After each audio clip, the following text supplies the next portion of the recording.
is an 8-iron, and it's a dead shank. Wow. Way right. Oh, takes a hop off the path. You gotta be kidding me.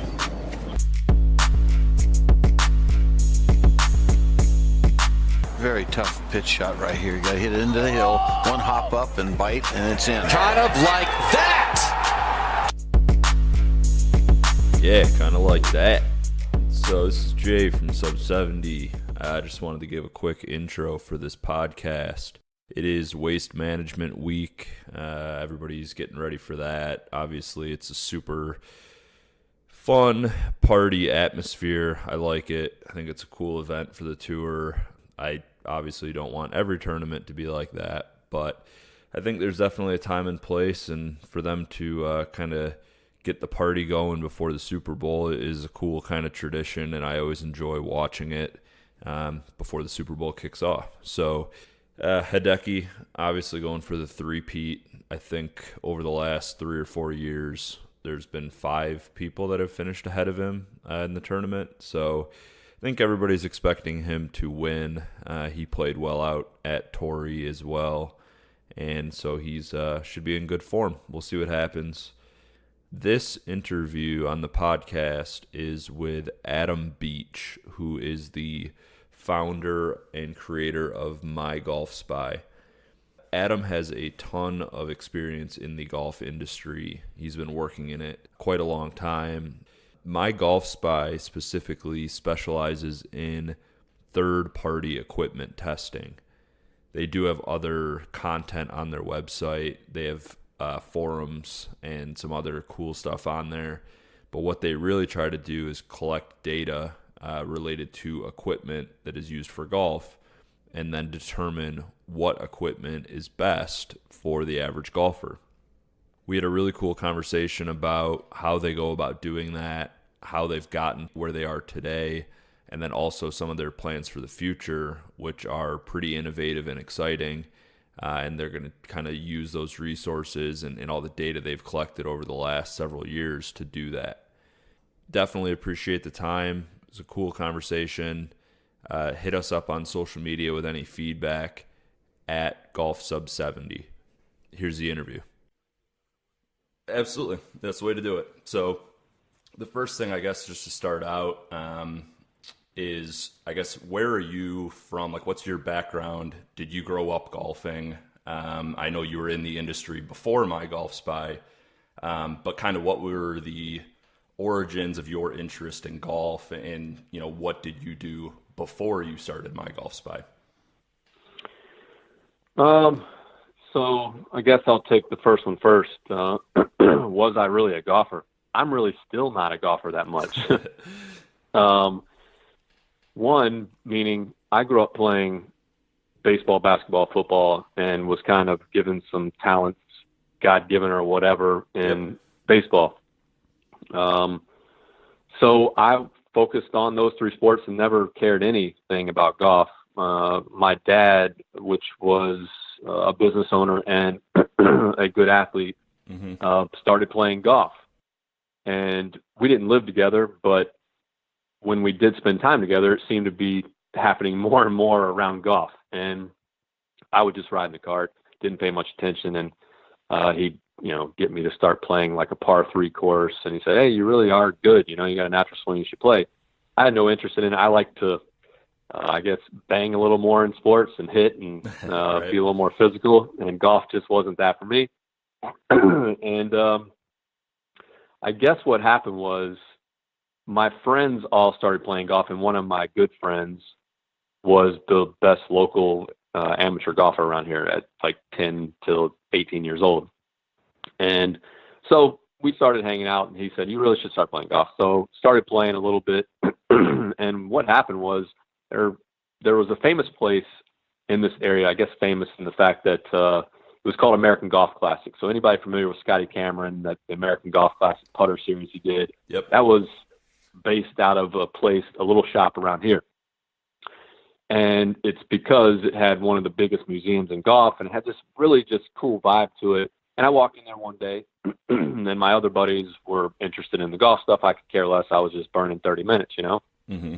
And I looked around, and he had a putting green, And he was the first person I'd ever seen to have prototypes or one-offs. I mean, this is back, 30 years ago, Yep. And I picked up this prototype putter. And Bettinardi and Scotty Cameron were guys that had run through there and known these guys. Bobby Farino was the guy that kind of ran it, and some other people, Mickey Russell, which, if people hear these names that are older, they'll probably recognize them. Yep. Anyhow, there was a one-off putter in there, and I asked him how much it was. It was something I'd never seen before. It was odd. And he told me the price, and I was a young kid and couldn't afford it. So Right. I basically said, he knew I wanted it, So he said, what do you want to do to get that putter? I said, I'll do anything, I didn't even play golf really. So I kind of worked a deal with him to get that putter and was playing golf with my friends. And one day between 9, we went in and grabbed a pimento cheese sandwich, and I put my bag down, came back out, and somebody had stole my putter. Oh, man. And, but it was a good thing because it's actually what got me into golf. Being that was a one-off, I couldn't find it anywhere. And this is prior to the internet. So I scoured the world looking for this person that made this putter or another putter. And on my search, I learned a lot about putters. And I even wrote, Scotty Cameron a gazillion-page letter and told him I wanted to go tennis with him. Anything I could to learn how to make this damn thing myself, because it was the only thing that actually made me a decent golfer. Okay. And anyway, so that kind of started it. And I got convinced by my friends to play golf in high school instead of football one year, because at the time they convinced me because we all dipped. We played baseball, so Skull Straight was the big thing. Yep. And they said, hey, man, you can't dip out on the baseball field as much as or the football field, but the golf coach doesn't really follow you around the course. You could, drink a beer and have a Skull Straight or whatever. Pack a flask in the bag, yeah. Yeah, so I said, I was a little bit of a rebel with no father around. I said, that sounds like my kind of sport. I could do that. So I played golf one year, and I guess fortunately or unfortunately for the golf world, however you look at it, I was decent enough to actually, finish. I think they played 6 people in tournaments. I think I was 4th the first year. Mm-hmm. So I got a little bit hooked, and off it went. And then in regards to how I got into the business, basically my dad owned a business, and I was always shooting ideas at him, and he would always, poo-poo them and say, that's a terrible idea, and here's why. Mm-hmm. Walking up the 18th fairway, I said, I'm going to start the first internet golf pro shop. And he looked at me and said, there you go. And he said, now that's a good one. So I had never even owned a computer. I bought a computer that was mid-90s. Okay.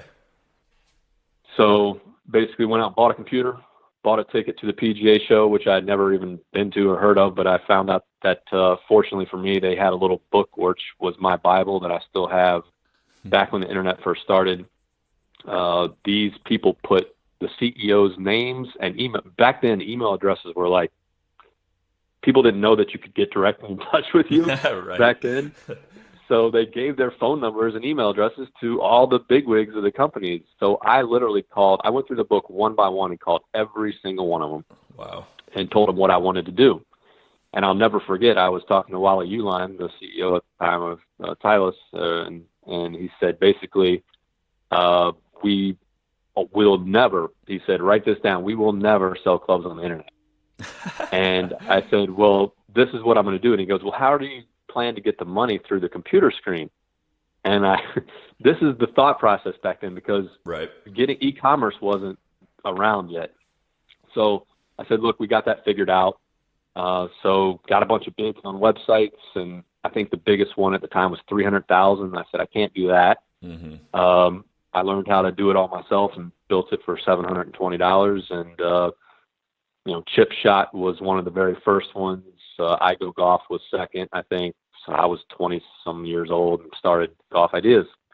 And that's how I met Jason, Okay. which is the owner of Sub 70 and a few other golf businesses. That's where we ran into each other. Yeah, absolutely. So that's the basics. Yeah, no, it's a very cool story. I have some parallels with that actually as well. My dad was always a business owner, and I actually almost I think pushed the game away a little bit as I was growing up, just because my dad was actually a really good player, and he'd bring me out on the course, and when you're playing with a scratch player and it's your dad and you're hacking it around and losing golf balls, it kind of created some anxiety probably. So I didn't really come back to the game until I was probably 25, and that's when I got, really into it. And fortunately, I probably play 50 rounds a year with my dad now. So it's kind of something that's come full circle, where it was a bonding thing growing up, but it kind of actually pushed me the opposite direction. Whereas for you, it was something you could do with your dad. And I finally came back to it, and I'm glad I did. But so you got into golf, in high school. You got into it for, some obviously pretty interesting reasons, as far as, kind of being out there doing your own thing and enjoying the non-supervised aspects of it and that sort of thing. How many years were you running these other sites before MyGolfSpy started? I owned a few different golf businesses in my early 20s, one being the one that I met Jason with. And I think they ran for about 9-10 years, and got sick and and the business was changing too. Basically, the fast product life cycles really hampered one of the business I owned before in golf was a online retail operation that sold name brand and custom fit clubs directly head to head, right? Yep. The custom fit market, there used to be this double area, meaning for the guy that wanted brand new, you had a market. For the guy that just was the custom fit guy, there was a big enough price difference between the two to where there was a big gray area in between. Yeah. There was this, and then when the product life cycle started to speed up, let's say a TaylorMade driver was $400 new. Well, now you could get one pretty much new for $199. Well, then there wasn't that much of a gray area anymore between brand new and custom fit, some wackadoodle name of some product, right? Yep. So then you could just see that I knew that the shops were going to start shutting down, and the little mom and pop, fitting places. And I just saw the writing on the wall, so I needed to get out. Mm-hmm. So I got out of that and then looked for what I was going to do next. And that was MyGolfSpy and a couple other things. MyGolfSpy, the way that kind of started was a focus group study. So instead of kind of doing what I thought golfers wanted, I asked what they needed. And in the focus group study, they kind of told me they were tired of the BS and just wanted somebody to cut through it and tell them the truth. Yeah. And so I tried to mesh that with my moral compass, which I just have a passion for. I guess, we call it consumer first or power of the player. So I have a passion for the consumer and telling them the truth. And that fit with my moral compass. So we started MyGolfSpy, and off and away it went. Yeah. And I would assume, obviously there is a moral component to it, but also just you're maybe a little more data driven. Somebody that can look at the numbers and say, this is, on paper, it's better than this. And you can look at it from that standpoint. Well, first you get into things, and then things take you places, meaning golf was where I decided to go. Looking back 20 years, you go, wow, how did I get where I am now? But that's where I started. At that point in the fork in the road, I chose golf, right? Yep. And then once I chose golf, there were certain things that happened that when I got to see behind the curtain of what golf really was, like in the industry, it was a dirty, slimy place. Yep. And golfers didn't know that. And they go out there and have fun playing golf. But man, my first golf shop I worked in, I've told the story a couple of times, but the very first customer I had was an Asian guy. And the owner of the business said, do not let that guy walk out of here without him trying and buying these new Callaway Hawkeye irons. They were $1,500. And I said, well, what about the other irons? I don't care. We get right. stiffs on these irons, da-da-da-da. Then a black guy came in, and they said, don't even waste your time with him. And I said, well, wait a second. That's just not how I roll, That's brutal. Everybody's equal. Who cares? And this is some realities. You take a kid to a golf shop, or not a golf shop, but a golf course now, yep. and you can see the look on their eye. They're like, we don't really want him to play, because he can't really hit the ball. And you're like, golf has problems. And then, I did some design work that got stolen in the industry. And so incidents that happen with patents and seeing how this industry is run went, whoa, man, like somebody needs to stand up for these people and stand up for the consumer. And I was already kind of data driven to begin with. So that's just how it shaped itself. And then, obviously we brought in Tony Covey, which is a genius. And he's helped me bring my vision to fruition and bring it to life for other golfers. He's a really smart guy, and he's about as honest as the day is long. So, yep. So you obviously see some disgusting sort of just things behind the curtain, so to speak. Every day. Yeah. So when you started MyGolfSpy, I'm assuming you basically funded it out of your own pocket. Yeah. 100%. And yeah. So what was like, do you remember your first sort of major project or club test or whatever it might have been? And then what I thought might be interesting is, as you're looking back on it, that first sort of testing process compared to what you guys do now, what were the differences between the metrics, whether it's the number of players and swings and all that sort of stuff, from the beginning to now? So, yeah, I mean, a lot of things. First of all, when we came out, we were the first blog, really. And that was a new word. The golf industry didn't know what it meant, really. They didn't know what to do with it. We knew kind of where we wanted to go, but we also knew that the industry, I assumed at first would take 3 years to get where I wanted to get, meaning the golf industry accepting what we were doing. It's never truly been accepted. It's case by case, test by test, article by article, whether they like you or hate you today or tomorrow, right? Yeah. And it's unfortunate, but it's reality. And now I understand why, and I get it. They want control of content. We want to tell the truth, and that's the way it is. So in the beginning, we didn't really know how to do testing properly. And to be honest with you, most of the golf companies we contacted didn't really either. Right.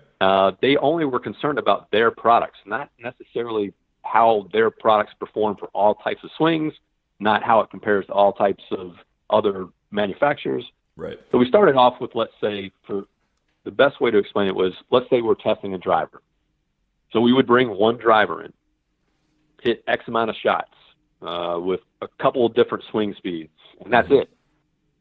Well, now that's how everybody else still does the testing. So if you look at, Rick Shields, Mark Crossfield, Golf Digest does a weekend, but the big guys out there are hitting 5 or 10 shots with one type of swing characteristic, meaning that guy. Yeah, absolutely. So now our driver test now this year is going to be over 15,000 shots. Okay.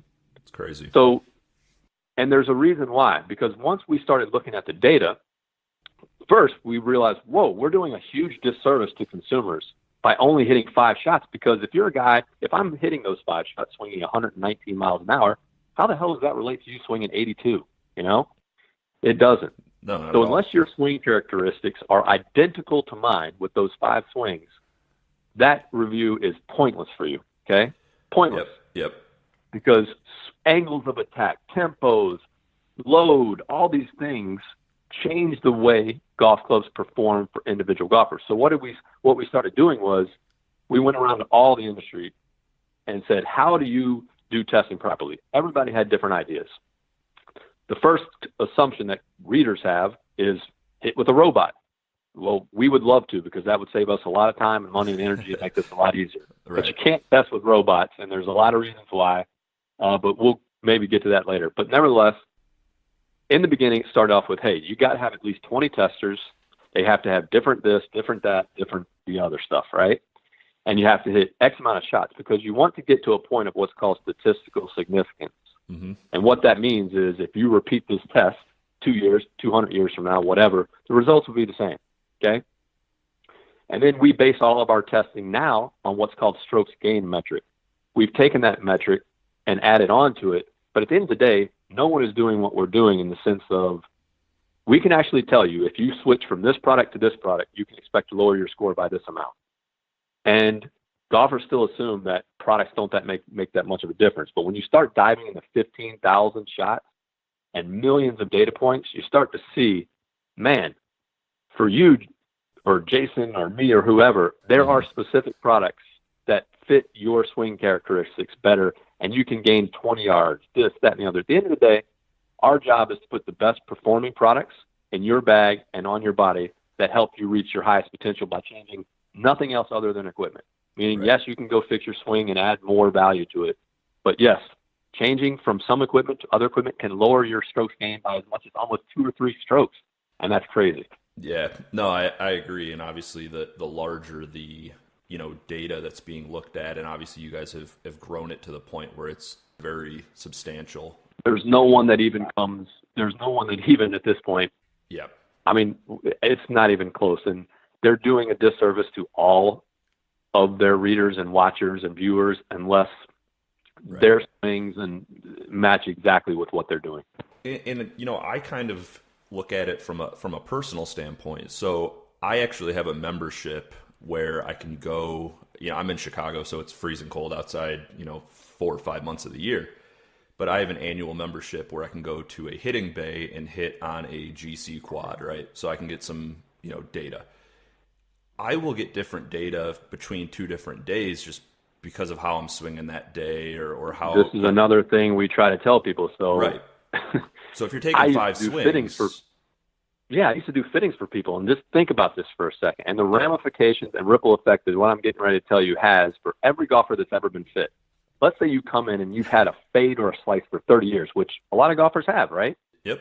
You come into my fitting studio today, and for whatever reason, you got a draw today. I'm going to fit you based on what I see today. That's all you can do. That's all you can do, Yep. unless you do testing the way we do. Right. But back to the fitting part, if you came in and for 30 years you had a slice and that day you had a straight shot or a draw, I'm going to fit you based on what I saw that day. And I'm going to send you home for the next X umpteen days or years with that equipment. That equipment is not properly fit for your swing because all I saw was a few swings. So what are your thoughts on the pros and cons of either human or robot testing? Because it's sort of a hot topic, I guess, if you're looking at club testing. Is some people are going to tell you, well, a robot's going to put a perfect swing on the on the ball every time and all that. But obviously there's a human element to the game, and if you can get data from actual swings that are variable and whatnot, what are your thoughts on that?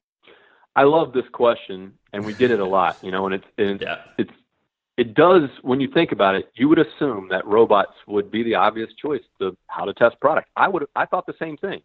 Mm-hmm. So that being said, one of my best friends and mentors in the industry is the guy that invented the golf robot. His name was Dick De La Cruz, and he was a genius, okay? Mm-hmm. Way ahead of his time. So the first thing I would tell people is go read the article that we wrote based on this. And what we did was, instead of taking our opinion, we went out and asked all the experts. And these are people from TaylorMade, Callaway, Nike, Wilson. And basically, I'll give you some quotes real quick. Player testing, if run properly, is the best way to test on-course performance. That was a guy from TaylorMade. Yep. We rely on human testers primarily since humans play golf. That was a guy from Callaway. It goes on and on and on, right? So here's a couple examples why. There's a place called Golf Labs out there that does robot testing in the industry. Mm-hmm. It's great, and it's the only game in town. Problem is, if you have a claim for your golf club that it goes longer or straighter or anything like that, you can set up that robot to basically make that claim true for whatever you want, because you can make that golf club do whatever you want, okay? So that's not how real golfers play golf. So the golfer delivers the ball, the club at impact much differently than a robot, okay?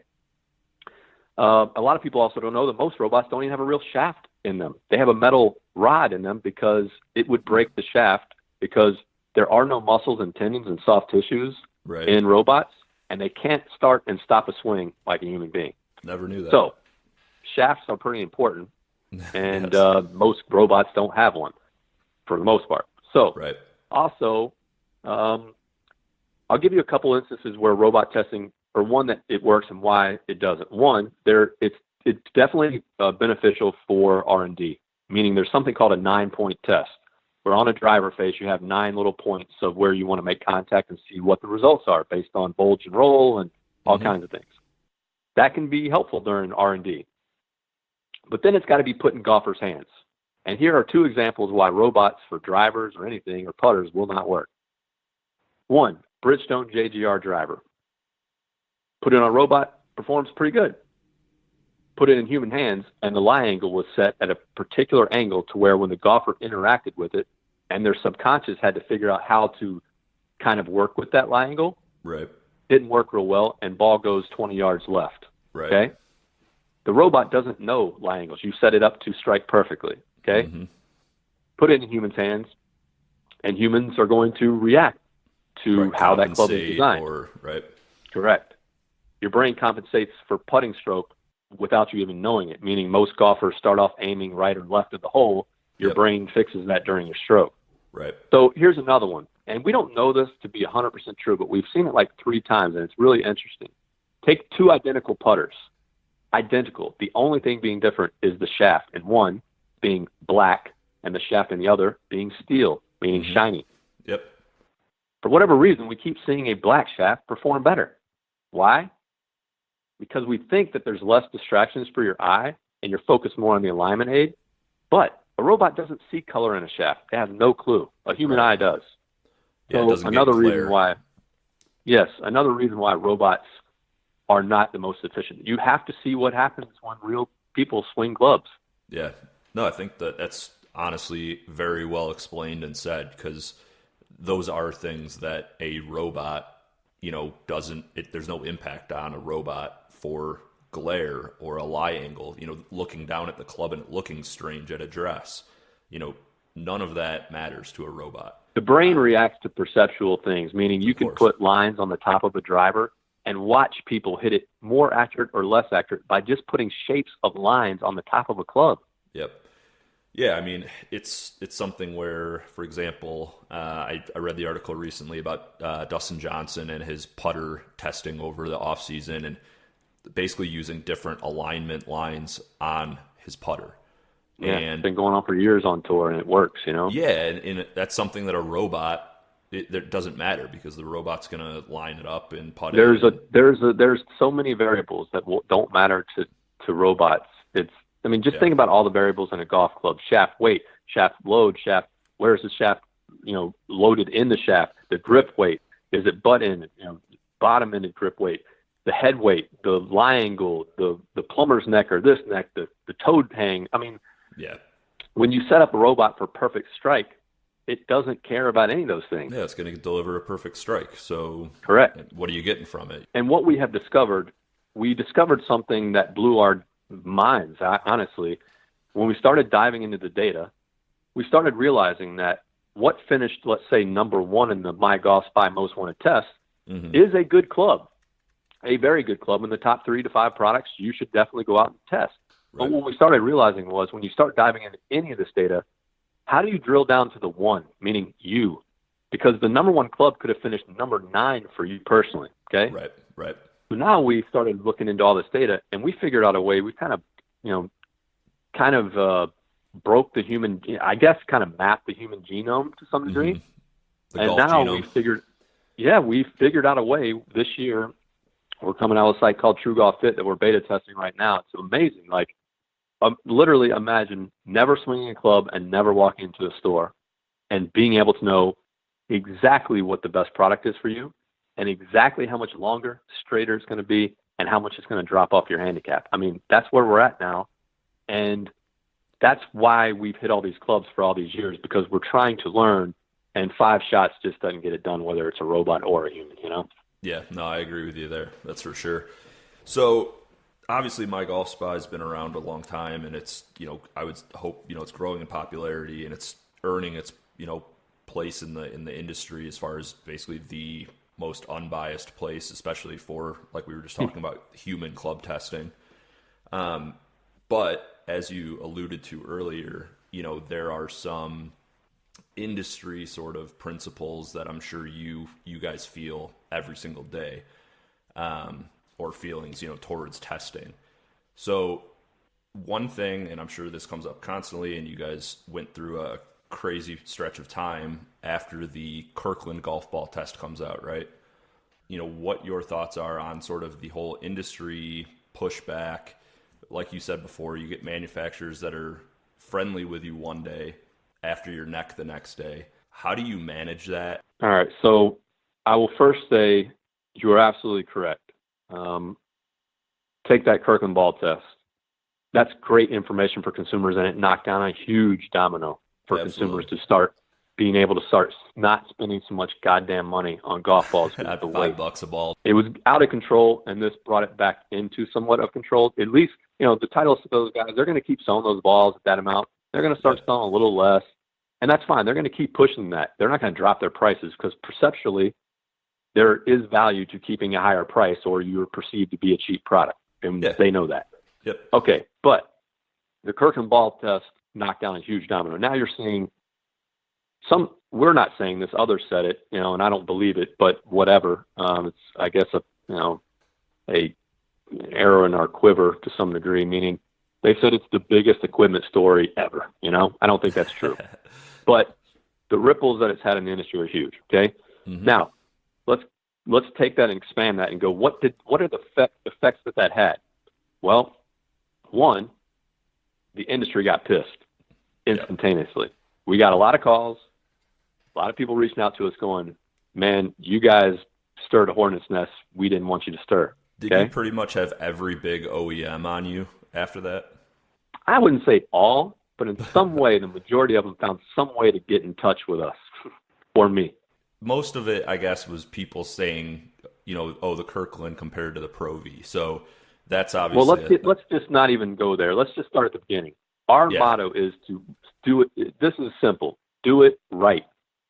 Whatever the consequences are of doing it right, that's your problem, their problem, his problem, her problem. That's not my problem. Okay. Right. We just do what we do. Whatever comes from that, if that's going to hurt your sales because you were doing this or doing that or taking advantage of it, that's not my problem. Okay. So we do one thing first, and that's do it right. Secondly, you have to remember, this is big business. Some of these companies are billion-dollar businesses, okay? Mm-hmm. That test affected a lot of people's numbers, bottom lines, potentially, okay? So these companies have had control for years. The media and the golf industry, it is you do me a favor, I do you a favor back industry, okay? We are the only people that I know of that don't play that game. Not doing anything. They don't like that. So for an industry that has had control over the media for so long, and they haven't over us, they just don't know what to do, Yeah. And then you have the consumer. There are consumers that were furious about that, furious about every tweet we send when we're trying to educate them.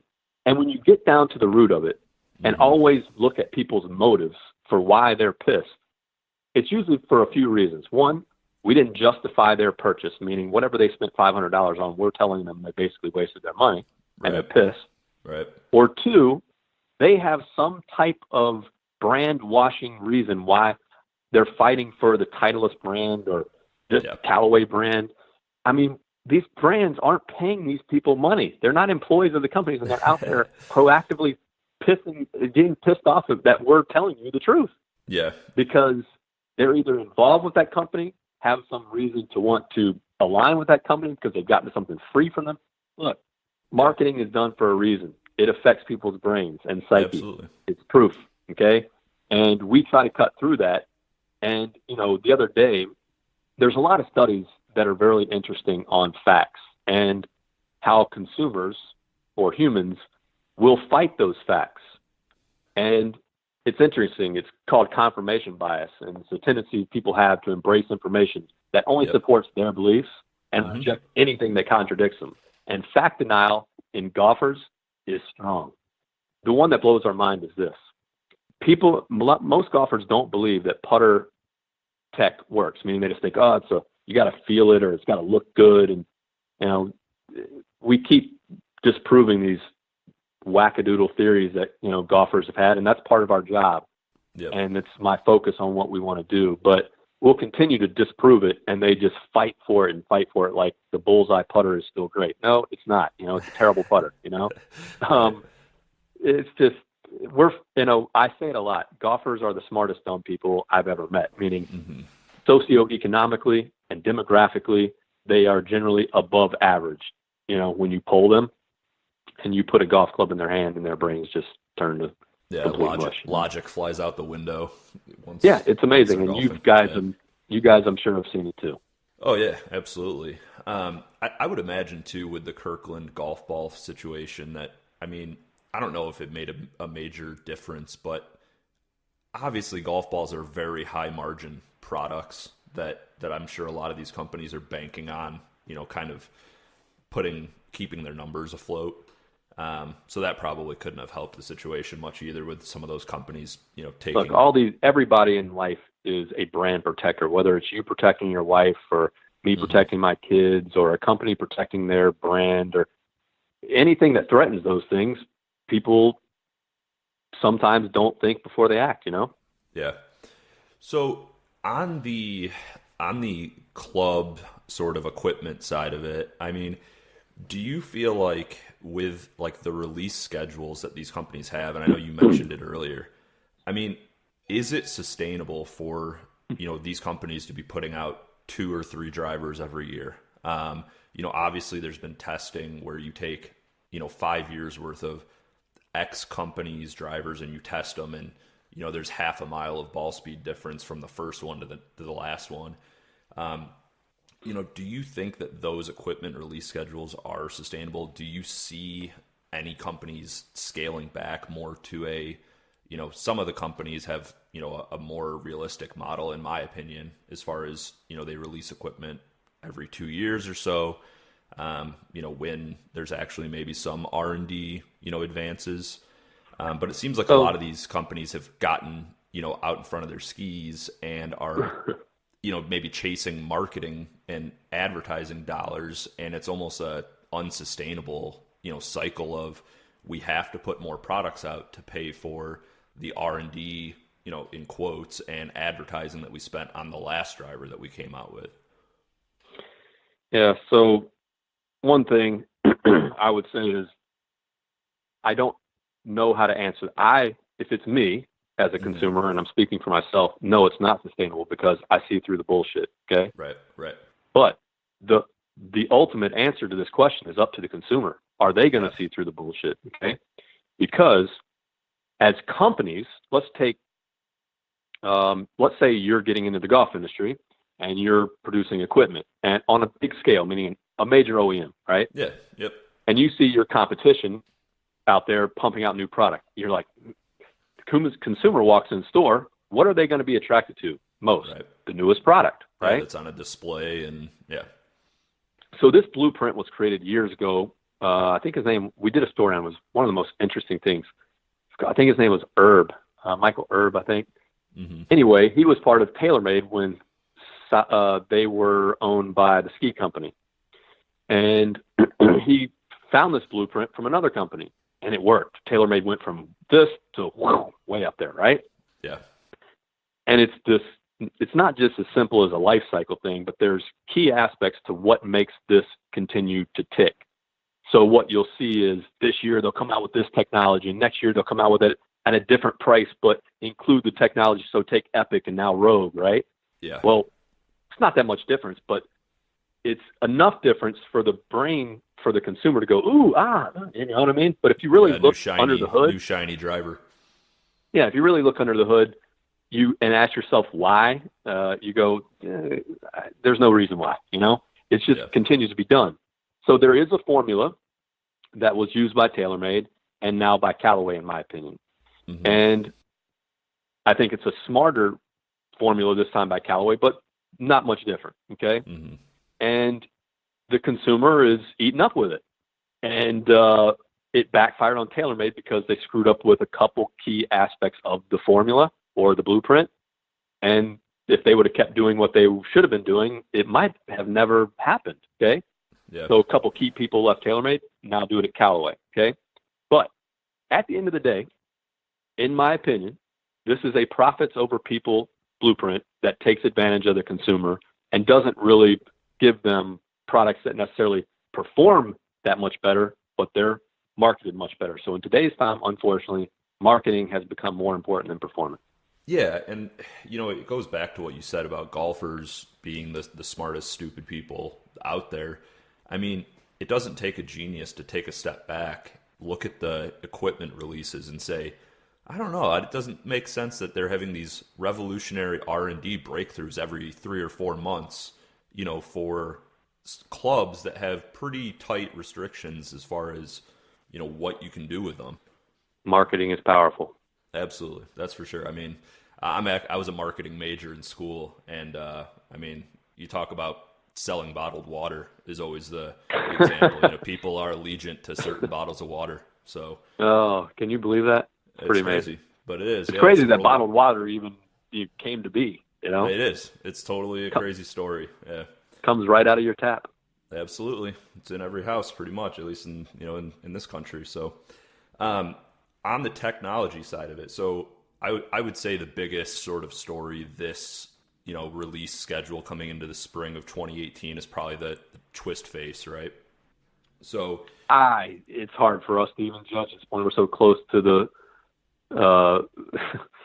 I don't know. I mean, because at the end of the day, we did some quick surveys on it from the consumer side, and yes, that seems to be the catchphrase this year so far. Yeah. Okay, so yeah, that's what I would just say is hashtag twist face, right? It's all over the place. TaylorMade's pumping it out there. It helps that DJ and Rom and all their players are playing well. So obviously this is a technology that it's out there, that it's been used for the last probably 10 years. You probably have more info on that, but there's the bulge and roll, as you mentioned earlier. This is sort of a different take on just basically manipulating a driver face to try to limit drastically bad results. From what you've heard or from what you've seen, is there something noteworthy about this? Is it a more drastic version of what we've seen in the past? I mean, obviously, like you said, it's still kind of to be determined, but it seems like it's definitely the hype word this spring. Yeah, so we call it don't believe the hype first, right? So right. Don't believe hype, believe data and facts, right? Yeah. So we have to test it first, but knowing what we know about golf club design, and I think there's some people here that know quite a bit about that. Here's what I would say. One, bulge and roll, and this type of bulge and roll, yes, we were the ones that kind of called them out on that. Mm-hmm. There's been a lot of companies, Cobra, Zexio, you name them. Even PepsiCo had a patent that we ran into the other day from the 90s, Right. So been a lot of people doing this. There's nothing wrong with a company. Well, golf is a copycat industry, right? Absolutely. Pretty much you take any type of thing, think turbulators, think shaft adjustability. All these things started somewhere and then everybody copied it, right? Yeah. So what they're doing is not abnormal. What they are doing that is abnormal is claiming that they are the creators of it, okay? Yeah. And that's BS. So, but we get it. Guess what? This thing has become a catchphrase, so great job marketing. Now let's get to the reality of it, okay? So for really good golfers, no different than some other technologies, for a good golfer that hits the sweet spot, it's not going to help them as much as the golfer that doesn't hit the sweet spot. So remember that 400-yard drive that DJ hit, right? Yeah. Everybody said, oh, my God, that must be twist face. Guess what? He hit the center of the face. It had no impact on that club or drive at all, okay? Yeah, yeah. The twist face is at the edges and the poles. Right, okay? He's not hitting them off the high toe. No, you don't hit 400-yard drivers off the high toe. Anyway, that being said, can it help golfers? I think it could. We'll have to wait and see how much it helps golfers, but I think it will be a more aggressive form of bulge and roll than some of the other companies did. So just because somebody else did it doesn't mean somebody can't do it better, being completely fair and transparent. So it could be great. But at the end of the day, I don't think it's going to be revolutionary. No, it's, we say it a lot around here. There's evolutionary and revolutionary. Mm-hmm. Golf is a very evolutionary technology moving forward, industry, Slowly. Yes. There are 20 years of being in this industry. There are very few revolutionary techs I've seen. Okay. Yep. I was going to ask, in the last, let's say 10 years, if you could pinpoint, let's say 2 or 3, massive gains or breakthroughs in golf club technology. I mean, I'm assuming you could probably count them on your hand, ones that actually legitimately changed the game for the average golfer. I think there's a few, and I don't think they're all necessarily golf equipment related. So launch monitors, for example. I used to be a long drive guy, and I had no clue what my numbers were. You just went out there and smashed balls, you know? Yep. And you didn't know how to optimize your equipment. That's a huge, I mean, the launch monitor is huge. I mean, probably one of the biggest. Then there's the adjustability of clubs, and the average golfer goes, well, who gives a damn? I only change it once. Yeah, that's right. But guess what? For the guy that's a fitter, being able to fit you more quickly with having less SKUs and options sitting there at his disposal is a major benefit. For the pros, it's a major benefit because back in the day, they had to create a brand new driver for you if they wanted to change almost anything. Now, that can quickly be, at the end of the day, it helps optimize your performance more quickly, right? So that's pretty game-changing. That's a really good point. So then putter tech, you know, we've talked about it kind of ad nauseum lately, but, you know, it's the only club in your bag that you touch every hole, you know, you use it every hole, right? Yeah. And there is some putter tech between ping TR grooves and even roll putter grooves that help distance control across the face and dispersion control, which lower your score a tremendous amount. Mm-hmm. And that's, you know, at the end of the day, what golfers are looking for. So that's a game changer. There was a couple things out there, years ago that we could probably mention, but they're not around anymore. So I can't really call them a game changer. So those type of things help, and just consumers are becoming more knowledgeable about information. Mm-hmm. And it will reach a tipping point to where I think that is going to change things, but you know, we're not there yet. I would say, and I you can tell me if this is right or wrong, you know, that, you know, part of the slow sort of evolution of golf equipment specifically is the restrictions and things like that are placed on conforming clubs, right? I don't know. I mean, look, it's a cops and robbers game, you know? If you tell me, if everything is focused on this, I mean, back in the day it was focused on head size. I mean, it even got to 1,000 cc head, okay? Right. So if you tell me, though, that no longer can you do this, a robber is going to figure out another way around. So then they start looking at aerodynamics. Well, then you go, well, no more of that, you know? Then you're going to start looking internally in the head for ways to adjust this, that. Oh, no more of that. Technology is always going to evolve. Always. And if it doesn't, that industry will become a dinosaur and become extinct. Okay? Yeah. So it will always evolve, and it is evolving. I mean, if you take a driver from 20 years ago, you are definitely gaining. But people are believing that these companies that say 15 more yards back in the day, that you're really going to get that. No, you're not going to get that. You're going to get about 1 or 2 more a year, you know? Yep. What would you think about companies purposefully making like non-conforming equipment? And do you think that there's a market for that? And would it help the average golfer? Would people buy into that? Or are they so... Multifaceted answer, man. I mean, it's tough. Yeah. Do I care if you create non-conforming? I don't give a damn if you create non-conforming. Is there a market for it? No one's proven that it is yet. You know, I've heard a lot of people talk about it. I've heard a lot of companies, including TaylorMade and PXG, you know, talk about they're going to get into it. If there was a huge market for it definitively, guess what? They'd be jumping into it because golf companies are struggling to make money in lots of ways compared to the way they used to. So if there was a new market, they would be jumping into it. That being said, will it help golfers? Don't know. And even if it does that make it more fun or less fun? Or your buddy's like, hey, you're a jackass for cheating? Or right. I mean, there's just so many fragmentations of this that golf is a very different sport. You know, it's self-ruled, meaning you go out there and play with your buddies. You don't want to be looked at as the guy that kicks the ball and cheats and rolls it the fairway. A lot of people don't, you know? Yep. So it's dependent on a lot of different things. I do think there needs to be separate rules for pros and amateurs, though. Yeah, and that was something that I personally, like the ball bifurcation stuff, and like I would really love to see, you know, some of those changes take place. You know, I'd like to see pros go and play some of these courses that they can't even play anymore because, you know, the game has gotten so long. I mean, it's just not just the industry, but in general, people look at solving problems not simply in too much complexity, meaning most problems have simple solutions. And this one, I'm not saying this is a solution, but just think about this and think about how simple this is compared to everything else. People that pay to get their grass cut, they got to pay money. There's nothing cheaper and easier than just not cutting grass. Okay. Right. So this is not maybe the solution, but for pros that are hitting it this far, have you been to a pro tournament? The balls roll like 100 yards sometimes. You know what I mean? Yeah.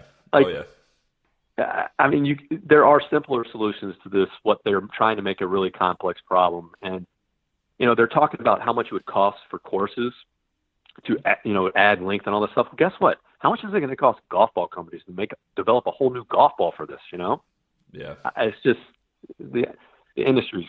I don't know.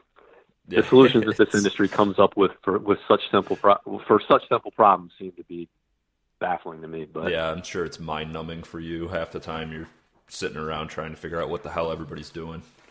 I don't get it. Yeah. So, we touched on this too, but I would say it's an important topic to cover as far as testing goes. So, from an outside standpoint and from my own personal experience, where I'm basically, hitting on a simulator and getting data of, a launch monitor, I would have to assume that from a testing standpoint, that putter and shaft testing are two of the more complicated areas of testing. Would that be accurate? No, yes and no. Shafts, yes. And we're working on something. We have racked our brain for a way to really simplify things for golfers around shafts. And it's kind of multifaceted, meaning there's no real standards for shaft companies to abide by. So right. There's no one stiff flex, right? Yeah, right. So that's part of the problem. Two, the shaft companies don't really want the information necessarily to be simplified because it's not as how do I put this? The exotic nature, quote unquote, of shaft industry isn't as exotic as you might think. I gotcha. So we're coming up with some ways, though. Cool Clubs has a really cool thing, the S3 fitting system for golfers, and we're going to try to incorporate that into more aspects of what we do. Putter testing is actually not that complex. So there is a way we do it, and then you can dive into the data. There's not a launch monitor for it. Well, let me take that back. There wasn't a launch monitor for it, and now there is. So Foresight is coming out with kind of a launch monitor for putter numbers. That will help us dive into more data. But even then, let's say we have all this data, and then we can go in and look at specific testers and go, hey, here are putters that perform better for you. Why did they? Well, stroke type is one reason. Weight is another reason. Alignment aids are another reason why they perform better. So when you start diving into data, no different than trying on a pair of shoes and going, well, why does this guy like this pair and the guy doesn't like that pair? Everybody has different likes and dislikes. There are things in putters that make putters perform better for you based on your body and how you do things, Yeah, so you can find the most important variables, in a putter or whatnot and figure out where someone slots in on those different variables to get them in the, ideal putter, hopefully. Yeah, that's where we're moving in the future. So right now we're collecting all this data, and we can definitely tell you this putter performs better for all golfers for the most part, But then when you dive into the data, we're getting to the point where we can say, hey, answer these few questions, and we can tell you this putter will drop your handicap by 1.37 strokes by just switching from that to this based on your swing characteristics. What do you guys do when you do testing? Let's say you're doing a driver or an iron test, and you have a guy that swings at 80 miles an hour and you have a guy that swings at 100 miles an hour. What do you guys do for shafts in that situation if you're testing a driver head? Yeah, so every category is different. So how you do driver testing and how you do iron testing, completely different. But let's take drivers, for example. Yeah. We have 35 testers for our driver tests, and they all are broken down into different subsets of types of golfers. Okay. Swing speeds, tempos, this, that, and the other. Okay. Okay. Yep. And then right now we test the way the majority of consumers buy, which is off the rack. So, because otherwise it would be doing a disservice to consumers if we were testing super custom and then this club won and then you can't even get that club anywhere, right? What good is that? Right. So we test the way consumers buy off the rack. So let's say golf company X sends us their drivers and ABC lofts, and they send us the 4 available off the rack shafts available that they have that any consumer could buy. We then bring in all 35 testers and fit them for which head combination, not only loft and flex, but also CG, meaning like the weight positioning of the club and adjustability aspects, until we optimize their launch conditions. And then once we have that, then they run the test. That makes sense. So it's a not off the rack test, and it's not a super custom fit. It's a consistent custom fit, meaning our fitting protocol is the same for all 35 testers. If you went in and got tested from Callaway today and then some other company tomorrow, you would most likely get in a different fitting result recommendation. Mm-hmm. The advantage of ours is it's consistent, it reduces the amount of variables, and it gets the best fit that we can do for what the golfer can buy at retail. Gotcha. No, that makes sense. That's all good. So this is kind of a funny comment / question. So I actually got blocked from the MyGolfSpy Twitter account, and I've been blocked for like 4 years. So what happened on my backstory was that it was something had to do with Titleist, and basically they were giving you guys some pushback, I think, on giving you guys equipment, or at least like playing nice with the testing process, right? And I sent something basically like, I know you guys are trying to stay unbiased and, be a completely, third party type of testing service. So, I feel like broadcasting that Titleist is giving you issues kind of sways, makes me feel like you feel differently about Titleist, whatever. But my question on that is that the dialogue on social media and for what you guys do, and we've touched on it earlier as far as golfers being, brand allegiant and, for whatever reason, they want to be a brand ambassador for companies that they have nothing to do with. And I'm sure every single article you guys release or every test, there are people that come at you as if they've been personally attacked by what you've, published. So when people don't understand the dynamics of like the golf equipment industry and some of the things that you've discussed as far as like trying to do testing as a completely, third party unbiased company, how do you manage that dialogue? And is it the most frustrating part of what you guys are doing? It's absolutely the most frustrating part of what we're doing. I'm sorry I had contributed to that years ago. No. And I don't remember how or why that happened, but I can probably give you a pretty decent answer that comes to close to 100% accurate. Okay. Yeah. So first of all, why do we tell people who's supporting our testing and who's not? Because we believe in transparency. It's not to call them out as much as it is to just let people know what is going on, because back to the reason why you probably got blocked is because you were uninformed in how and why we do things, which today you're probably getting more informed than you were then, right? Yeah, absolutely. So, and I will absolutely say that at the time, and I was just completely ignorant to how the equipment and testing process worked. 100%. So imagine if you had 7 million readers. A good portion of those are uninformed and, as you just said, ignorant to what we do. Absolutely. Every day, it's like a good restaurant. People don't tell you as much, hey, that was a good restaurant, as much as, hey, that food sucked. Okay? Right. So the people that are out there with the negative attitudes and uninformed information and baseless assumptions run rampant in social media. Yeah. I am not going to continue to listen to them. We are going to do what we do, which is what we told you before, which is do it right. And if at the end of the day that pisses you off or doesn't justify your purchase, or you have some allegiance with some brand for some moronic reason, and you're going to try to support that over a company that has done nothing but try to provide free information to consumers based on what is going on in this information over what they're trying to do, which is market you and sell you product, then we just don't have time for it anymore, you know? And because here's an interesting thing.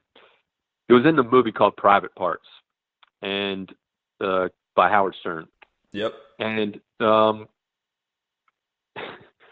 a radio program, a competitor came and said, "Why is this guy so popular?" You know? Mm-hmm. And the guy goes, "That's interesting you asked that. We actually did the research, and people listen 3 hours more to him than they do other people." And he said, "Why?" He goes, "That's interesting too. We asked that question because they want to hear what they say next, right?" So what I mean by that and why I bring it up is this.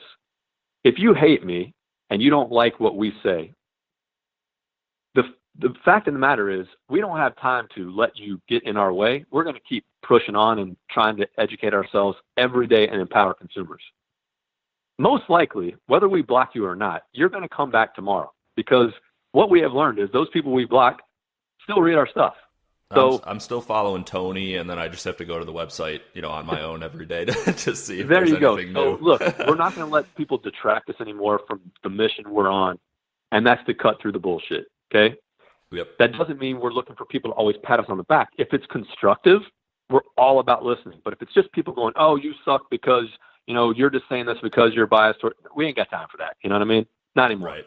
I would say, with the amount of readership that you guys have and your popularity too, at some point it probably all starts to blur together, whether it's informed and, well, reasoned and has a good it's one of three things. It's generally one of three things.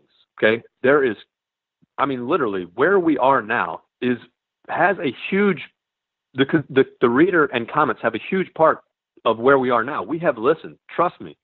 5% of the comments are really constructive, and we go, that would be interesting. We might want to think about that. 75% of it is just people wanting to tell you why you're wrong and how they feel and you're not right, And then the other probably 20% is people that you don't know. A lot of these people work for companies. We can see them coming into our site, Oh, God. Callaway, for example, wanted the other day to say that, we didn't read that article. Sorry. But come to find out, we looked at the traffic, and they hit our site 76 times that day. Technology is a hell of a thing, right? Yes. So you can't you bullshit don't know, us on that. Yeah. So right when we hit publish, you don't know who these people are anymore. It's anonymous people that are trying to act like they're anonymous, yet kind of moles for companies sometimes putting information in people's ears in the comment section. So it's put it this way: we're listening, but we've got a refined palate on what we pay attention to anymore. Yeah, no, it makes sense, man. I'm sure on a daily basis you kind of have to put the blinders on and focus on what you're doing, just because there's so much noise and so much bullshit. Yeah, my inbox literally just showed I think 434,000 emails in it the last time I looked at it. Oh, God. And that's just, those are consumers that are reaching out. But like I said, 20% of that is company people and you don't know who it is. 70% of it is people just bashing you and pissed off. And the other percent, thank you, and say, appreciate what you do. And we listen to it all as much as we can. But man, it's just today's keep your head social down media. And keep going.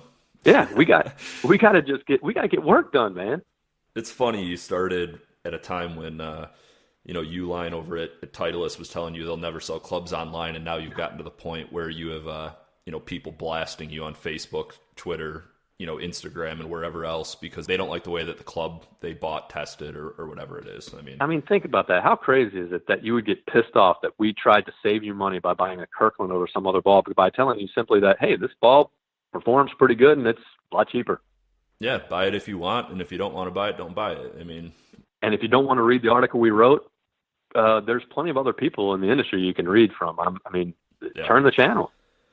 It's crazy, but it is the world we live in, I think, with, what was it, the confirmation bias It's a major component for everything these days, and golf is probably no different. And it's another sort of industry and game where people are incredibly biased and sort of passionate about what they think is best, regardless of what you put in front of them as far as data and information. So yeah, and once you learn the studies that have been done based on those confirmation biases and fact deniers and things like that, and why psychologically it's done, you then turn off your caring meter for the bullshit comments you get anymore. Right. Yeah. I'm sure it's something that's not going away. So there's really no use trying to battle it. Yeah. I guess a couple more real quick things. I don't want to take up too much more of your time. If you could change one thing in the golf equipment industry, whether it's flat out just like the gimmicky false promise advertising, the idea of companies pushing out these ultra premium products that are incredibly expensive and really don't do anything for the average golfer that's buying that equipment, what would be the first thing that you would say, all right, no more of this? At the end of the day, these companies are going to continue to do that, because whether it's cars, phones, whatever, coffee mugs, doesn't matter. Mm-hmm. People are going to want what they want, right? Right. Doesn't matter. Golf industry is not going to reduce itself to a least common denominator of, hey, here's our bland club, maybe go try it. It's not going to happen, okay? Right. So if I were to change anything, I would guess it would be somewhat self-serving for the MyGolfSpy mission, and that would be this. Be more responsible as a consumer. Don't listen to bullshit, Yeah. Do your due diligence. Don't buy anything. Don't spend a penny unless you can prove that it improves on what you already own, or else you are just wasting money, So yeah, I like that. I like you kind of spin it around and actually put it on the consumer.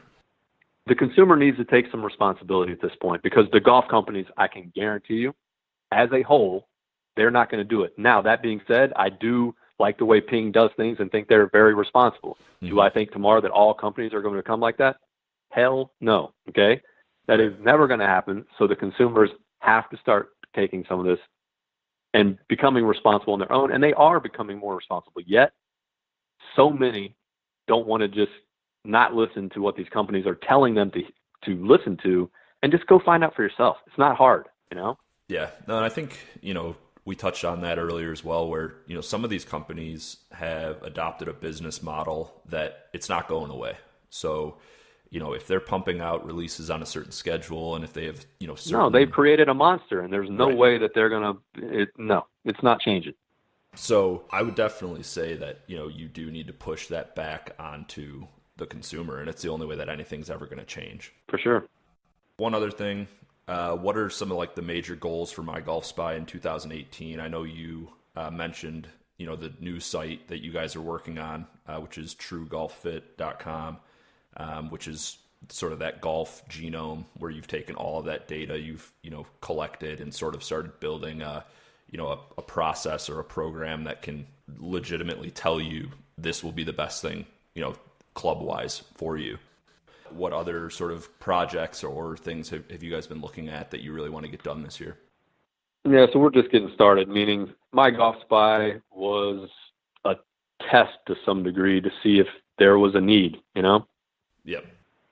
And there is, but that being said, MyGolfSpy it's the foundation of our business, but it is never going to be the main.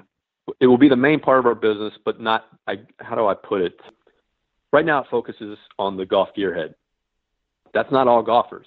So what I mean by that, if our goal is to educate and empower consumers and help them save time, money, and energy and put the best performing clubs in their bag and on their body, if that's our job, MyGolfSpy doesn't necessarily do the best job of that, because right now, if you're going to read a review, it's like 2,500 words. People don't want to read all that anymore, Yeah. So we're going to build other sites that help knock down every hurdle that they could ever imagine when it comes to buying new equipment.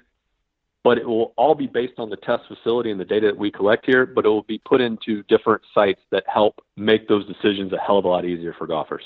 I got you. So MyGolfSpy may be sort of the more testing and research side of it, whereas you might be able to create other sites that are the actual practical, put it into use, acquire and secure the clubs and figure out exactly what you need and actually, make those purchases and get the equipment. It can educate you on what the best products are for you, and it can help you save the most money on those products, do it in the least time and effort and energy. And if it doesn't work, send it back or your money back.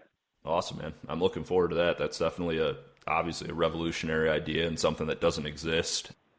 I play a lot of golf. I'm fortunate that I own my own business and I'm, able to get out there, on weekdays at 9 a.m. But I have, a large number of friends that, they're the guys that go out there and they play, maybe 10, 15 rounds a year if they're lucky. And they don't have the time to go through, some crazy fitting process or. No, listen, at the end of the day, people want to get fit sitting on their ass eating Cheetos today. Okay?